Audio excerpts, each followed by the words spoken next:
La idea es esencialmente hablar de cuál es el marco histórico, conceptual en el cual se ubica lo que Quito está tratando de hacer.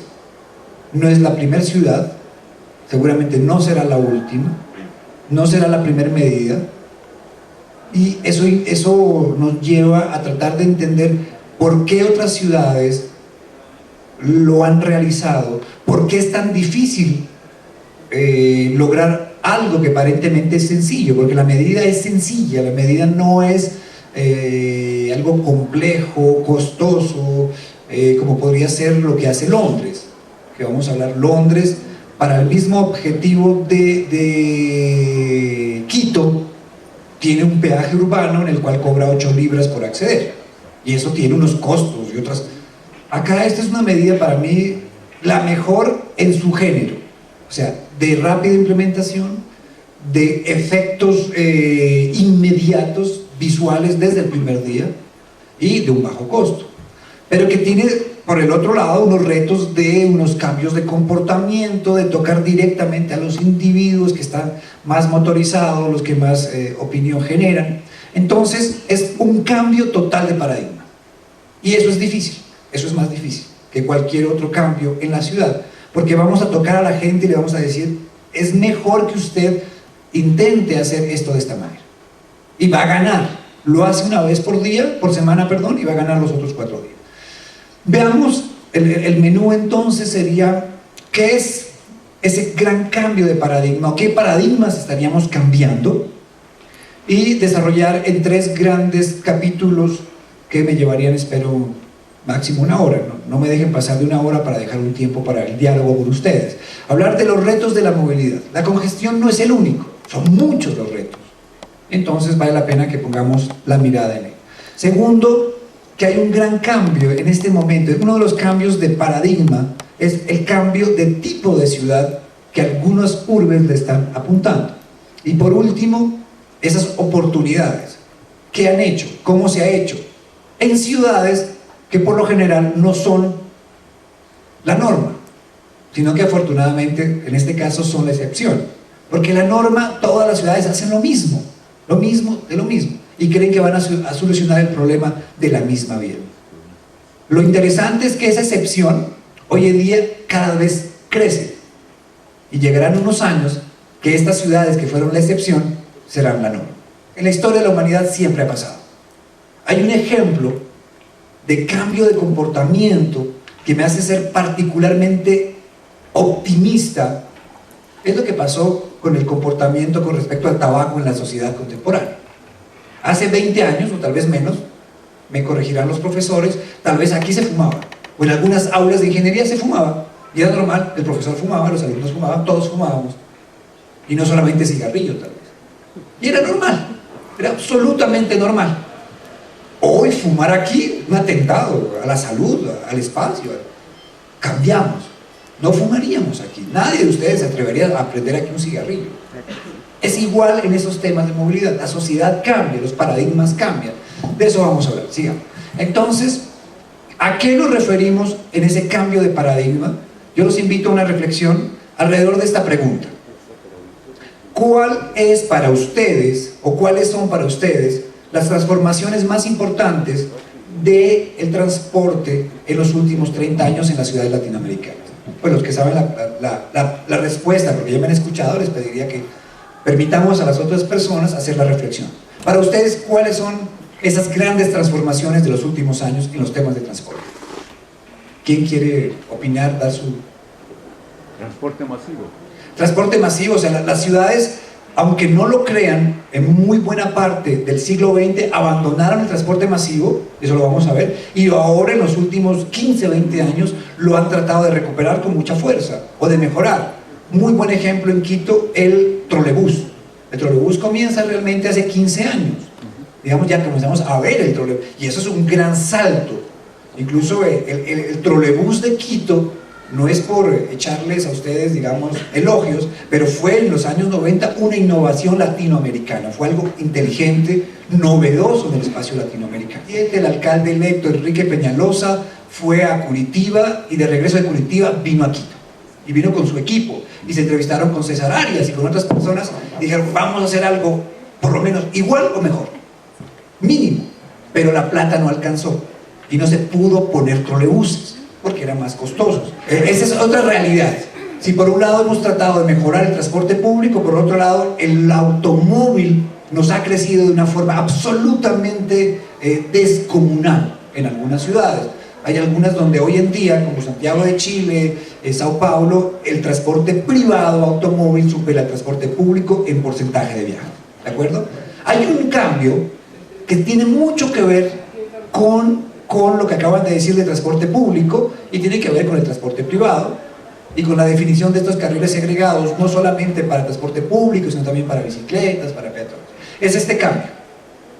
Es que la sociedad está cambiando muy recientemente. Esto no es que lleve muchos años, pero en los últimos años vemos cambiar, mutar de cierta manera el concepto de transporte hacia el concepto de movilidad.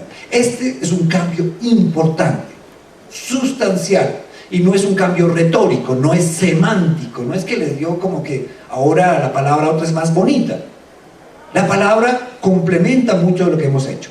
Entonces, en los años, durante gran parte del siglo XX, hicimos un gran desarrollo de transporte, sobre todo en los 60, 70, una gran ingeniería de transporte, con grandes sistemas masivos de autopistas desde los 40, se pensó muchísimo en la respuesta en infraestructura para la demanda de los vehículos, para el problema que nos decían, el reto que nos marcaban, el aumento del número de vehículos, un aumento que durante el siglo XX, durante todo el siglo XX, ha tenido un incremento constante, salvo en dos momentos del siglo XX, que son la depresión del 29 y la Primera Guerra Mundial, porque en la segunda ya no se disminuyeron los automóviles, todo lo contrario, una gran producción automotriz para la guerra.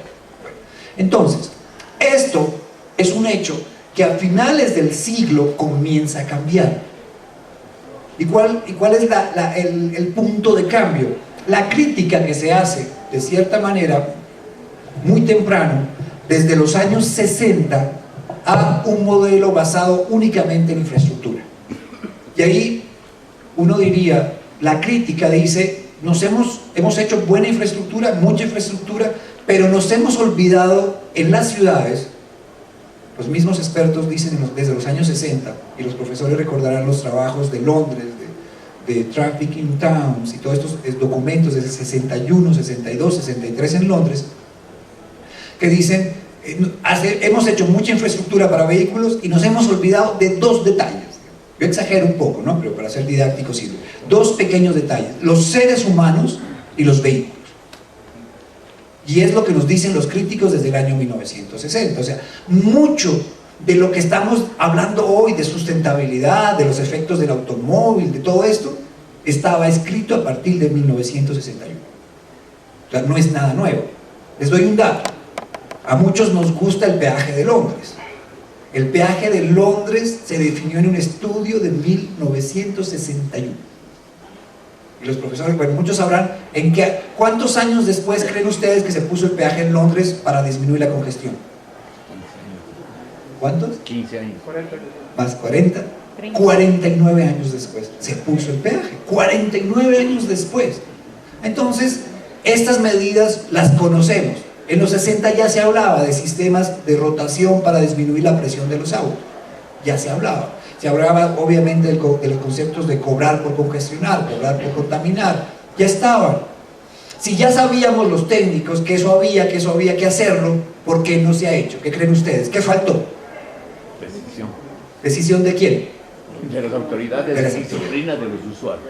Las dos cosas. Las dos. Entonces faltó liderazgo, voluntad política, decisión política y del otro lado conciencia, presión, militancia tal vez de los ciudadanos. Muchas ciudades que han cambiado desde los 70, cuando no las han cambiado, digamos, las autoridades, como nos dicen, las han cambiado los ciudadanos, que han hecho presión desde abajo, han hecho movimientos muy fuertes en países como Holanda o en Dinamarca, donde los ciudadanos han sido quienes han hecho presión y después o han hecho el dúo con la administración para que esto cambie. Entonces, este es un cambio significativo, importante, que no es únicamente retórico.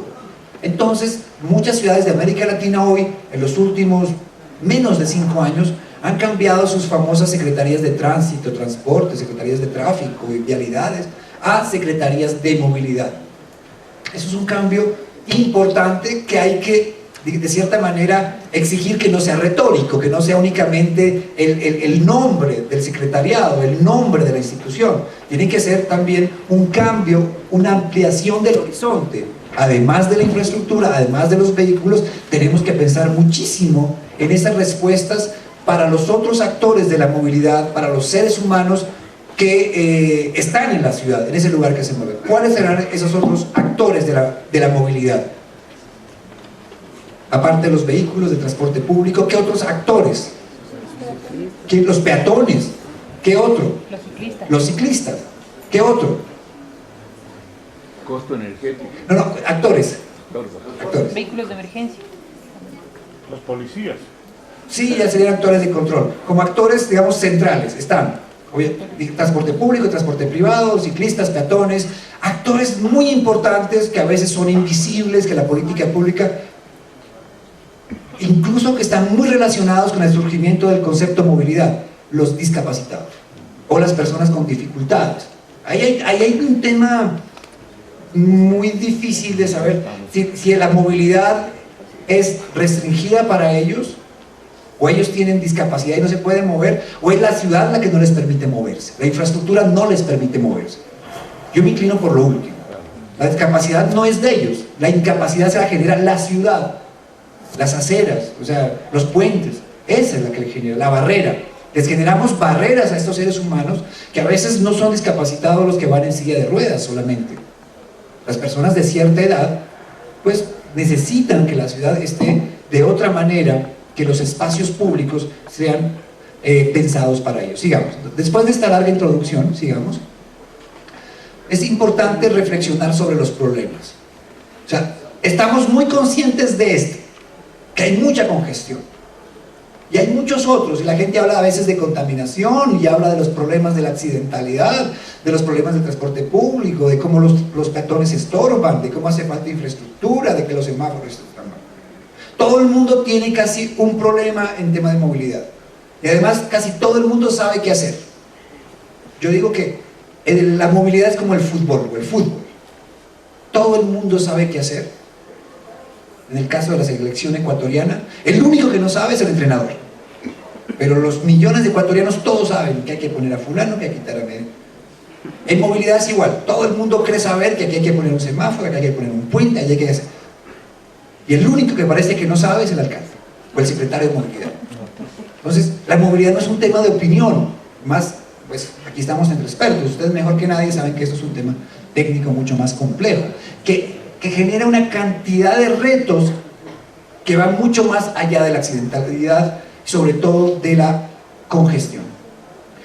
Les hago una pregunta: ¿por qué será que nos preocupamos tanto por la congestión? ¿Por qué se habla tanto de congestión? Y yo les digo desde ahora, para mí la congestión no es el reto más importante. Hay retos en la ciudad, en la movilidad, mucho más importantes que la misma congestión. Pero ¿por qué se habla tanto de congestión? ¿Por qué? Tiempo. Porque perdemos tiempo, ¿sí? ¿Por qué más? Estrés. Porque generamos estrés, ¿pero por qué más? Perdemos muchas actividades económicas. Perdemos dinero con la congestión, pero también se pierde dinero con las vidas que se pierden. También se pierde dinero con la congestión, con la contaminación, perdón. ¿Por qué le centramos tanto la mirada, ponemos tanto la lupa en la congestión? Todos y cada uno de nosotros somos víctimas de eso. Tiene usted toda la razón, pero no todos necesariamente, no todos. Hay algo fundamental que es que la congestión es la única externalidad de los autos que quien la genera a la vez es víctima, la padece. ¿De acuerdo? Entonces él sí se pone furioso sobre su volante, en su auto, porque está en tiempo directo, está en el lugar de los hechos, en tiempo real, viviendo la externalidad. Y a él no le importa que su auto sea una chimenea ambulante y que niños o ancianos mueran por contaminación. A eso no le importa. O no le importa que acá o allá atropellen un peatón y maten a un motociclista o un ciclista. Eso no le importa. Bueno, estoy exagerando, ¿no? Eso es, mis colegas profesores saben que eso es didáctico. Entonces, pero en cambio, los automovilistas se ponen furiosos ante la congestión, porque es la única externalidad que el que la genera la padece. Y eso hace que seamos... ¿Y qué más? No solo, y hay algo muy importante. Los que están en la congestión, por lo general, son personas, o dentro de este grupo, hay personas que tienen acceso a los medios de comunicación, que son columnistas, que son creadores de opinión, que son muchas veces los entrevistas, que están...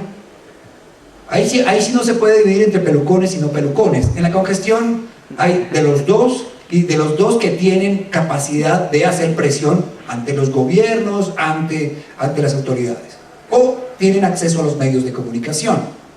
Entonces, cuando uno a veces lee el periódico y lee los columnistas, pareciera que la congestión es lo más grave que le pasa a esta ciudad, y necesariamente no lo es. Es lo más grave que tal vez le pasa a él en el tránsito, al individuo que va al volante. Pero estos individuos que van al volante, por ejemplo, nunca escriben de la cantidad de quiteños que mueren anualmente en las calles atropellados por automóviles.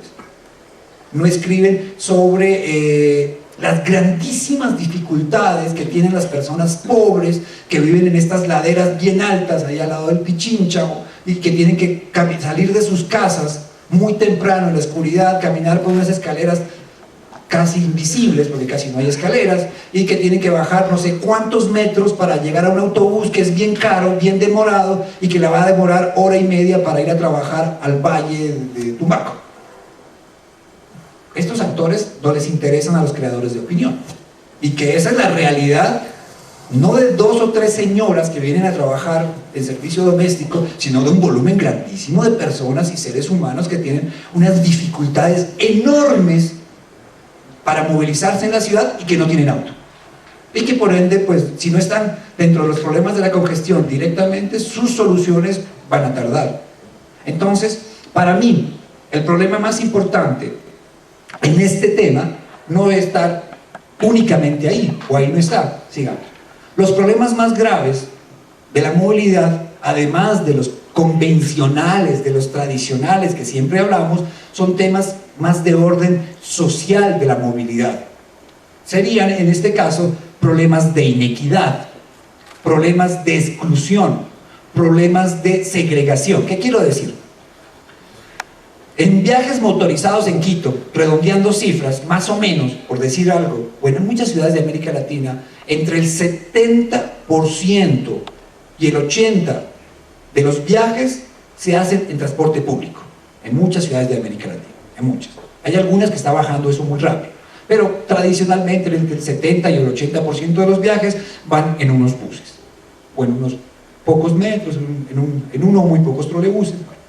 El 20 o el 30% del otro lado, ¿en qué va? Tradicionalmente, ¿o en qué iba? En auto. Que eso es el volumen de viajes. Si vemos el porcentaje del espacio que ocupan, de contaminación que generan, de accidentes que generan, ¿será que el 20% usa el 20% del espacio y el otro el 80% del espacio? No, es la inversa. El 20% de los que van en auto usan el 80% de la ciudad, contaminan por el 80% y se llevan los recursos del 80%. Hay una gran inequidad. O sea, estamos generando no solamente movilidad, porque después habrá otros temas en los cuales el 20% de la ciudadanía se lleva el recurso de los 80%. Y no es un recurso, no es un tema político, no es que aquí vamos a salir a echar arengas de que... No, es una lógica perversa que la sociedad del siglo XX instaló y es algo como la normalidad. Es normal que hagamos autopistas, es normal que... Y tan solo hace 15 años comenzamos a mejorar el transporte público. En muchas ciudades de América Latina no hemos comenzado, ¿eh? En Lima no han comenzado aún. El camino al infierno está lleno de buenas intenciones. ¿Sí? Entonces, yo sí quería hacer, porque un alcalde puede decir, yo a los quiteños les quería dar casa a todos, carro a todos, beca a todos. Ese fue el mejor alcalde. Él quiso, tenía buenas intenciones de darnos casa, carro y beca a todos los quiteños, pero no le dio a nadie, entonces no fue buen alcalde, aunque haya tenido buenas intenciones. O sea, eso es como uno con la novia, uno puede tener ciertas intenciones, no lo pueden juzgar por las intenciones, sino por los actos. Bueno, sigamos. Entonces, la congestión también es algo supremamente interesante, no es un invento del siglo XX, no es invento por usar una palabra, es algo que la humanidad conoce mucho antes incluso. La congestión no nace con la entrada de los automóviles de forma masiva en las ciudades, la congestión es algo mucho más antiguo que eso. En el siglo, la ciudad más congestionada y más contaminada de la historia de la humanidad es la ciudad industrial europea. Londres, París fueron ciudades congestionadas. Hoy la más congestionada de todas, tal vez Calcuta, alguna de estas, no tiene los niveles de congestión o de contaminación que tenían las ciudades industriales. Eso es algo supremamente... Y aquí en la ciudad moderna, digamos, este es un dibujo maravilloso, 1880, no ha aparecido el primer metro, y ya hay un deseo, que luego la modernidad lo va a marcar muy fuertemente, es que hay un deseo de que hay que separar los flujos.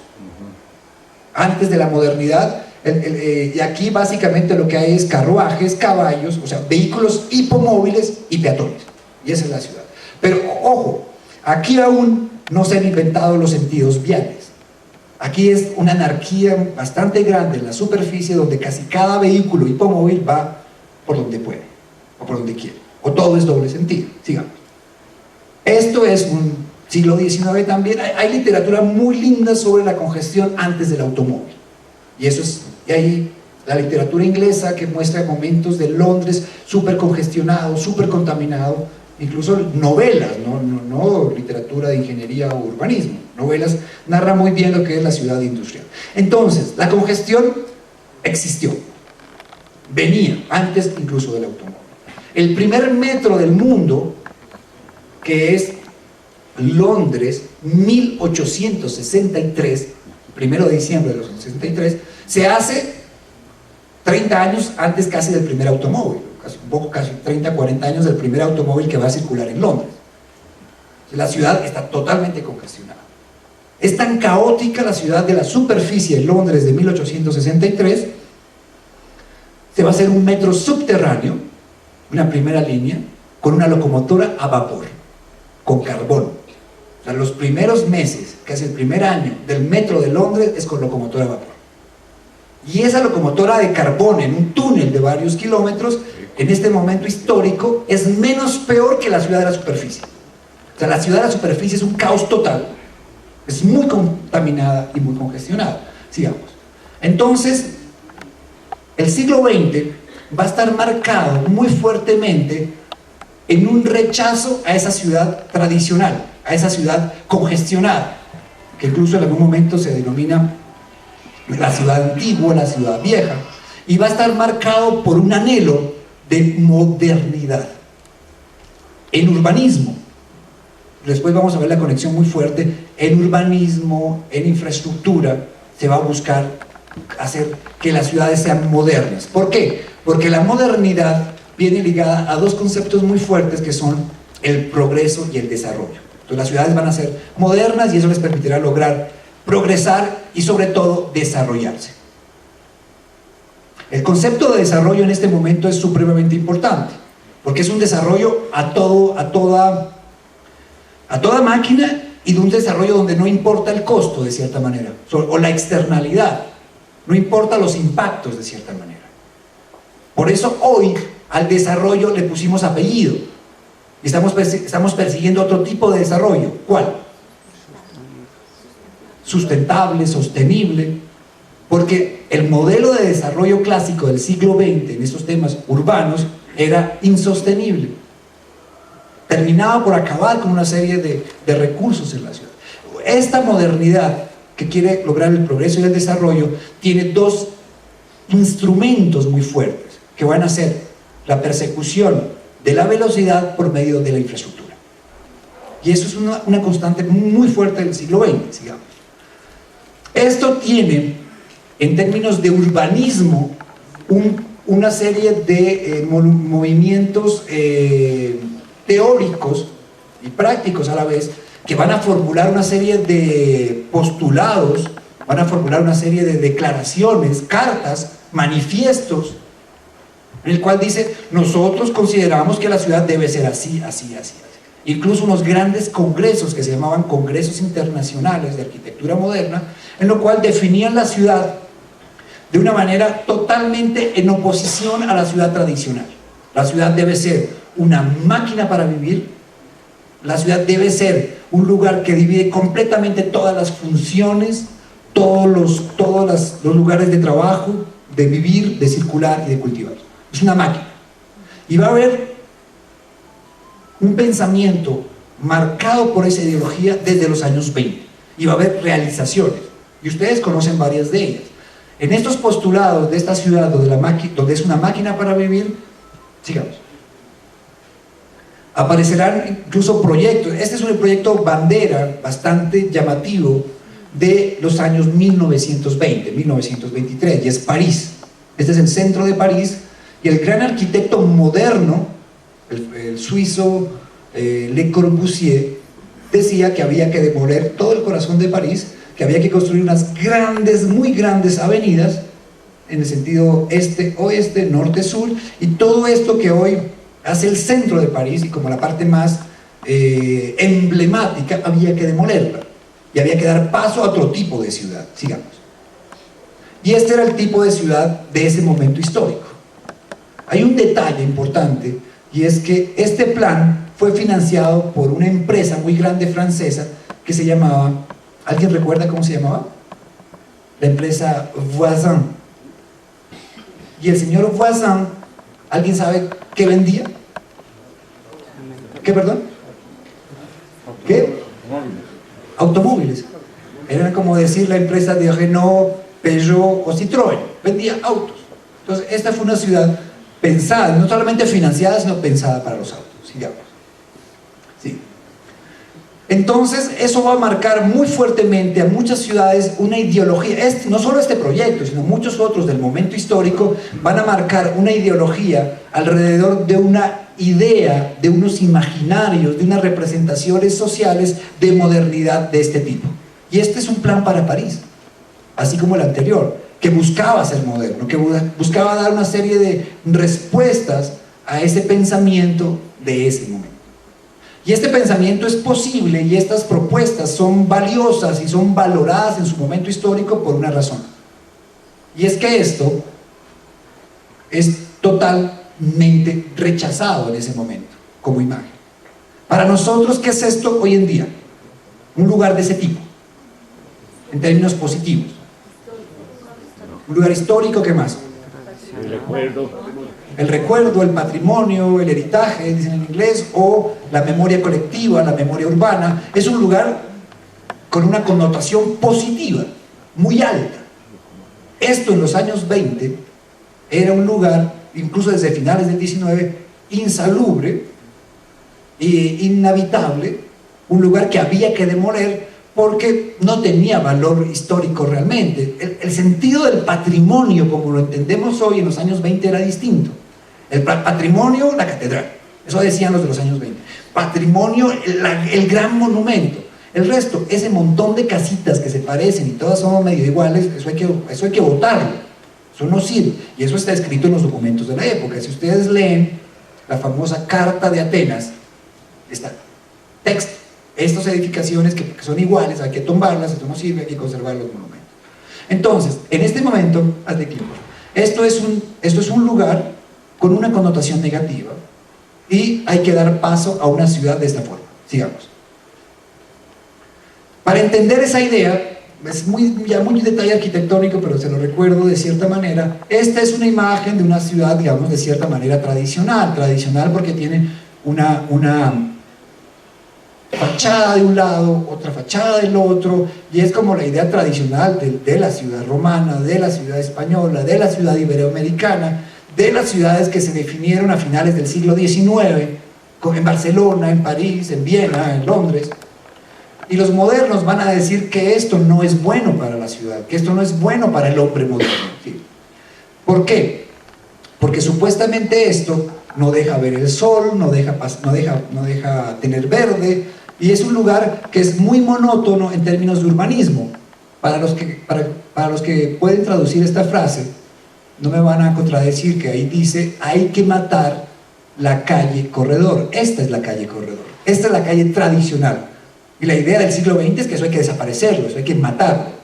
Y este gran arquitecto dice: esto es algo malo, eso es viejo, además tiene una serie de problemas, la ciudad debe ser así, una serie de edificaciones que permiten ver el cielo, ver el verde y una gran infraestructura, digamos.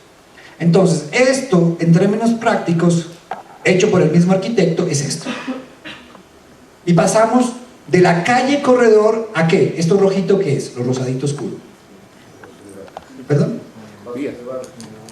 Autopistas, ¿verdad? Vías rápidas, autoestradas, freeways, todo esto. Y las edificaciones completamente. Pero lo interesante aquí es el concepto de la autopista. Pasamos de la calle como espacio emblemático de la ciudad, de recorrido, de permanencia, de socialización, a la vía, que ya no es un espacio de socialización, es un espacio eminentemente de circulación, de ir y venir, y ya no es para ir a la velocidad que me permite la calle corredor, es para alta velocidad. Hay un arquitecto muy interesante que se llama Jan Gehl, vive aún, pero en los años 70 escribió algo sobre que la calle corredor era la parte de la ciudad que estaba hecha para que el ser humano la recorra, la mire, la viva y la disfrute a 5 kilómetros por hora, más o menos máximo. Y que esta es una ciudad para vivir desde un auto a 60, 70, 80 y 100 kilómetros por hora. Que lo que había cambiado era la velocidad, decía él, sigamos. Dice aún.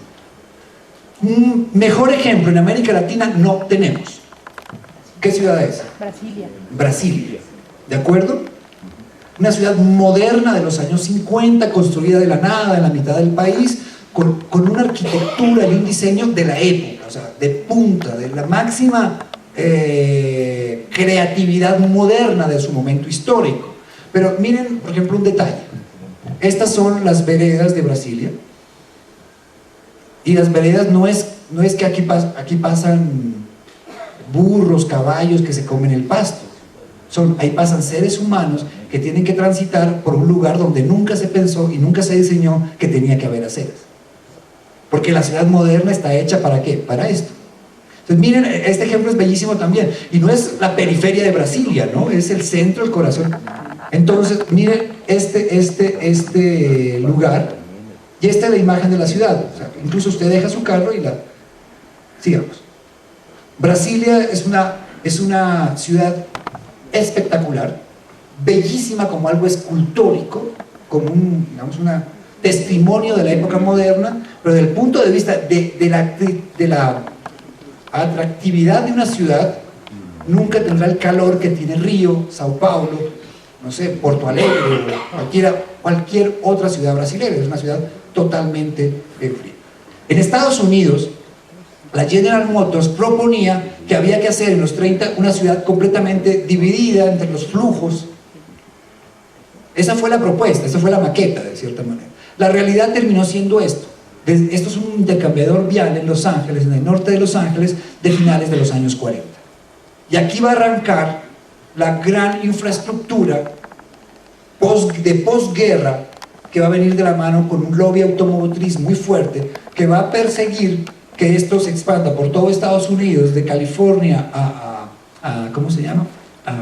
A Florida, y de Florida obviamente al resto del mundo, a Sudamérica. Pero el sueño de la separación de flujos es algo que ha sido muy presente en la sociedad, les decía, desde el siglo XIX, pero que toma mucha fuerza en el siglo XX. Entonces, este ejemplo que está sobre el papel, que parecería bastante lógico en su momento histórico, pero bastante ilógico hoy en día, de hacer subir a los peatones toda una rampa gigantesca para pequeños cruces peatonales, digamos, que esto era un proyecto. Esto es algo real en Ciudad de México, y ustedes miran una mega infraestructura peatonal superior para atravesar un espacio que al separador vial tiene unos 7, 8 metros. Entonces aquí viene algo conceptual supremamente importante y les pregunto a ustedes: ¿cuál es el objetivo de este tipo de infraestructuras en la ciudad? dar seguridad al peatón. Pero nadie pasa. ¿No? ¿Por qué nadie pasa? ¿Ustedes creen que realmente está hecho para darle seguridad al peatón? No. Porque no Esa era la idea. Es para dar mayor velocidad no a los todos son vehículos. capaces. No. Está hecho esencialmente, conceptualmente, ¿para qué? Para los vehículos. Para que los... Está hecho para que el peatón pase de forma segura y cómoda como debería ser. ¿Sí? Los puentes peatonales, la inmensa mayoría, no funcionan, no porque estén mal hechos. Desde el año 62 hay un estudio maravilloso en Estados Unidos que pueden bajar de internet que demuestra por qué los peatones no se suben a los puentes peatonales. Que no es por indisciplina, por falta de cultura. Es un estudio en California. Y dice, los peatones no usan los puentes peatonales por una sencilla razón. Y es que, y marcan, hacen un modelo matemático y demuestran, dice, todo cruce peatonal que se diferencie en altura o en subterráneo y que le implique a un ciudadano un incremento de tiempo superior a 1.5, el ciudadano tratará de evitarlo. ¿Qué quiere decir? Que si yo tengo que ir de aquí a acá y por decir algo gasto 1 minuto o 10 segundos y si subir al puente me hace gastar unos 15 segundos o 1 minuto y medio, los dos ejemplos, yo voy a tratar de no hacerlo. Y esa es una regla y se cumple hasta hoy en día. Bueno, si aquí hay una autopista o un río, la persona no lo va a hacer. Aunque yo tengo ejemplos que la persona se atreve. Porque muchas veces estos puentes están hechos para que los vehículos vayan rápido, no para que las personas pasen de forma cómoda y segura. Y eso es algo que hay que volver a pensar en la ciudad y les voy a mostrar algunos ejemplos. Bueno, entonces la infraestructura va a ser un leitmotiv, va a ser un anhelo, va a ser una meta de muchas ciudades que van a perseguir hacer esto a toda costa. Y lo van a lograr. Cada ciudad de acuerdo a sus recursos, de acuerdo al bolsillo. Y lo han hecho. Bien, mal, regular, bonito, pero sigamos. Y esta va a ser, digamos, la panacea, los sueños de muchas ciudades en términos de formas de resolver los deseos de infraestructura. Y van a aparecer una cantidad de formas para dar respuesta a estos anhelos, sigamos. Y esto no es 1970, esto es 1949. ¿Sí? Aquí en algunas ciudades de Estados Unidos hay un libro maravilloso en inglés, no está traducido en español aún, pero que explica muy bien cómo se da esto en Estados Unidos. Y es esencialmente dos lobbies: el lobby de la infraestructura y el lobby del automóvil, que quitan gobernadores, ponen presidentes y hace que existan esos grandes planes norteamericanos de infraestructura, incluso antes de que existan los grandes volúmenes de autos en los Estados Unidos. Y después, obviamente, la humanidad copiará esto. Bueno, obviamente esto es una caricatura, ¿no? Una publicidad de una caricatura, pero muchas ciudades soñarían con tener unos desarrollos de este tipo. Sigamos. Un ejemplo que a mí me gusta mostrar, que es Bogotá. ¿Por qué? Porque este es el plan de Le Corbusier para Bogotá, el más importante arquitecto moderno del siglo XX. Y él decía, eso que nosotros nos sentimos orgullosos de nuestro centro histórico, que no es ni el 10% de lo de ustedes, en belleza, en tamaño y en todo, Le Corbusier de todos modos decía, hay que tumbar todo. Deje el Capitolio, deje este hospital, deje la catedral y demuela absolutamente todo. Y haga una ciudad moderna, como debe ser para la gente moderna. Sigamos. Algunos, pues, compraron la idea y miren la ciudad, ¿dónde termina? Es como decir, la ciudad se termina aquí y miren la infraestructura para una ciudad que aún tenía problemas para pasteurizar el agua, perdón, para pasteurizar la leche. No tenía agua potable completamente, no tenía alcantarillado, no tenía una cantidad de necesidades básicas resueltas. Sin embargo, esto es el elemento principal de ese momento histórico, en 1940, 40 y tantos. ¿De acuerdo? Esto se inauguró en el 48. Sigamos. Y la ciudad moderna, a la bogotana, en este pedazo será el conjunto habitacional, como lo decía Le Corbusier, el conjunto o la ciudad industrial, la ciudad universitaria.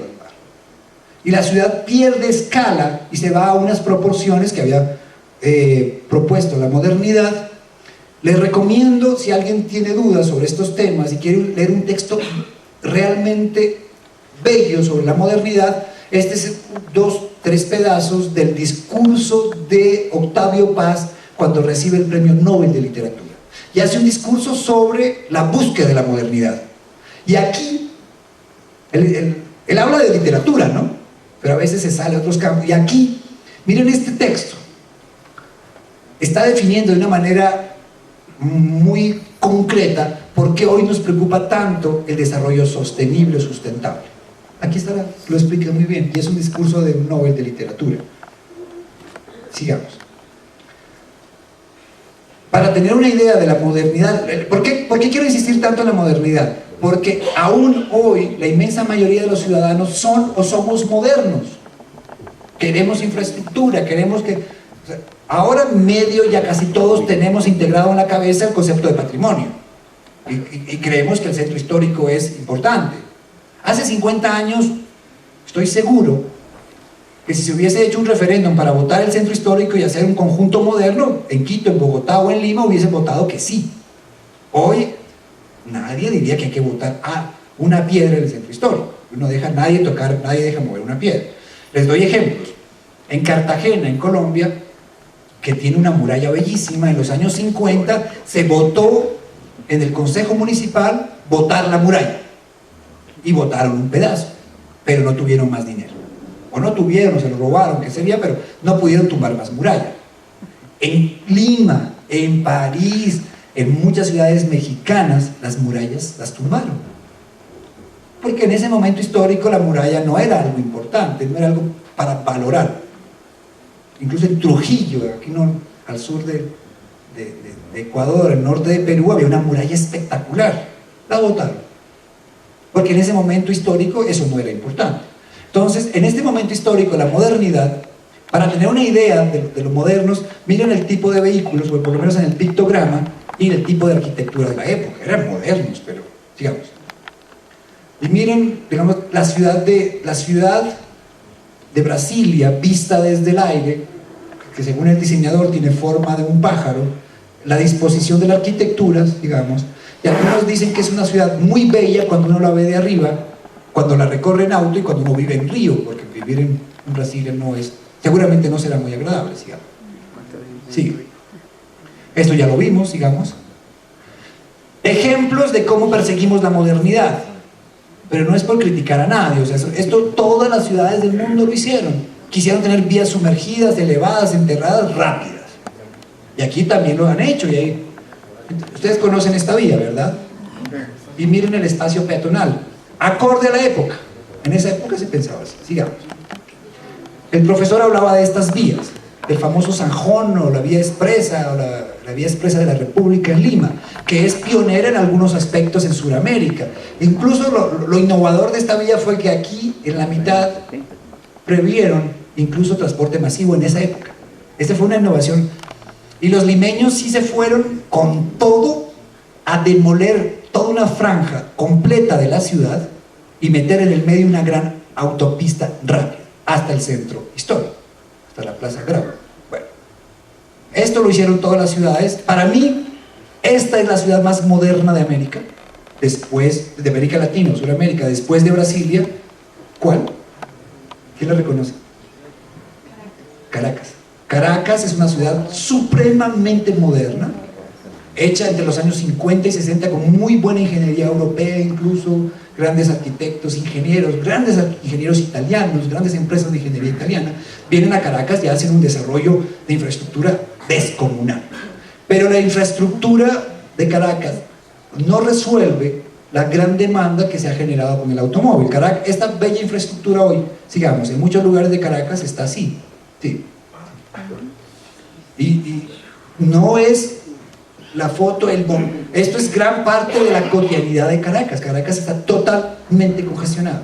O sea, si ustedes se quejan de Quito, en Caracas sí que se quejan, porque eso puede estar 2, 3 o 4 veces más congestionado, sigamos.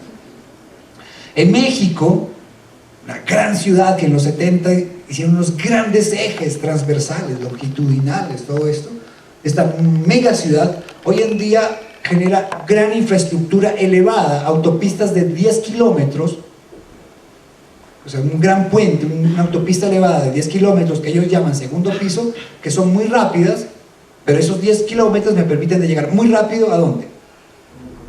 A la congestión, al punto de congestión. Entonces, sigamos. Pues eso es como que, si yo soy atleta y me mando a ampliar este pedazo de vena, así que me pongan vena doble de aquí a acá, pues no me va a servir de nada, porque de nada me sirve que la sangre vaya más rápido de aquí a aquí, si el tema comienza acá, ¿verdad? Y la irrigación es un sistema la ciudad, así como puede ser el cuerpo humano. El otro ejemplo de la capacidad y los límites que tiene la capacidad es el famoso ejemplo Maradona, que eso nos pasa a muchos seres humanos, es decir, si el problema es de capacidad en las vías, o sea que hay más demanda, cada vez llenamos más las vías de autos, la respuesta ha sido tradicionalmente ampliemos la vía, ¿verdad? Eso ha sido la tradición. ¿Por qué no hacemos lo mismo con el cuerpo humano? Si uno está bien gordito como Maradona, lo que deberían hacer es ampliarle el estómago, ¿o no? Pues si la lógica es a más demanda, mayor capacidad, pues Maradona debería haberse hecho ampliar el estómago y no todo lo contrario. Maradona se hizo reducir el estómago. Bueno, pues Bogotá tampoco se escapó a eso. Bogotá también quiso ser moderna, invirtió mucho dinero, mucha infraestructura, digamos. Incluso hasta La Paz, una ciudad pequeña, muy compacta, no muy rica, también ha hecho unos desarrollos de infraestructura considerables y en la misma lógica, cada ciudad lo ha hecho respecto a sus recursos. Y podríamos seguir y pasar ejemplos, digamos. Este autor dice que el heritaje, la herencia moderna, nos deja temas con los cuales, o por los cuales deberíamos preocuparnos, es decir, nos deja gran infraestructura, algunas muy bellas, grandes obras de ingeniería, pero que muchas veces son obras que tienen, obviamente, múltiples carriles, son vías de alta velocidad, cuando no están congestionadas, obviamente se hicieron sin aceras, sin veredas, en este momento no era importante, y algo que es muy grave y que tiene que ver con esta imagen, largas distancias para cruzar de forma segura y cómoda los peatones, o si no por puentes que muchos peatones no tienen, no es el coraje, ni la voluntad, ni la educación. A veces pedirle a un peatón que camine 400, 500 metros a la derecha o a la izquierda para encontrar un puente, pues no es humano. Cuando uno va con la guagua y un paquete, muchas señoras se arriesgan y muchos hombres se arriesgan. El problema, ¿cuál es de los que se arriesgan? Que muchos mueren en el intento. Y por eso hay tantos peatones muertos. Sigamos. Lo que les acabo de decir no es nuevo. Como les dije al inicio, desde los años 60 se ha escrito, se ha dicho, lo que no ha habido es voluntad política. Entonces, esta señora, Jane Jacobs, este gran ingeniero, el inglés, este gran economista, también lo dijo, y una serie de sociólogos, arquitectos, economistas nos han recordado de que el automóvil y la infraestructura deben tener un límite, de cierta manera, porque tienen unas externalidades que pueden ser demasiado altas. Y estos señores, el famoso estudio de Traffic in Towns, hablaba ya en el 61, 62, 63 de los peajes para Londres. O también hablaba que la única manera de agilizar el tráfico en Londres y en las ciudades inglesas sería demoliendo buena parte de las ciudades. Entonces, el primer llamado de alerta se hace en los años 60 y por pensadores de este nivel, ¿no? Yo les recomiendo, si habría que leer un libro, yo recomendaría, no el de Gell, que ya les comenté, sino el de Jane Jacobs, que se llama Vida y muerte de las grandes ciudades de Estados Unidos. Y es del año 63. Sigamos. El movimiento moderno en arquitectura, según otro crítico que está en la lista, Charles Jenks, dice que la arquitectura moderna, esas infraestructuras y esas barras y estas formas urbanas se acaban un día, en un lugar, en una hora en Estados Unidos. ¿Por qué? El señor dice que en ese lugar se puede decir que se acaba el movimiento moderno porque demolieron un conjunto habitacional y unas infraestructuras que habían sido declaradas Premio Nacional de Arquitectura. Queríamos saber para usted cómo entra la bicicleta en las ciudades sostenibles. Pues es un vehículo absolutamente significativo, importante, que tiene un espacio que debe tener un espacio, pero que también tiene un límite. Es decir, se ha visto un poco en la historia que la bicicleta es imbatible, es el mejor o tal vez uno de los mejores modos para cierto tipo de distancias, cierto tipo de desplazamientos, y es un vehículo maravilloso dentro de, como per se para sus movimientos, pero también dentro de la cadena intermodal. Entonces, hoy vemos con los sistemas de bicicleta pública, con los sistemas de integración con los transportes públicos, que la bicicleta es un excelente modo en sí y como complemento a otros modos. Y actualmente en Quito, ¿cómo ve usted el uso de la bicicleta? Pues veo un gran avance, un avance significativo. Se ve que ha habido un auge, una política a favor del ciclopaseo, de los estacionamientos para bicicleta, de algunas ciclopistas, pero todavía queda muchísimo por hacer. Ya hay un avance, pero todavía ¿Y algún consejo en el tema de la seguridad vial, que ese es el gran problema por los que... Pues es el gran reto de buscar el respeto hacia los actores más vulnerables, como por ejemplo los ciclistas y los peatones.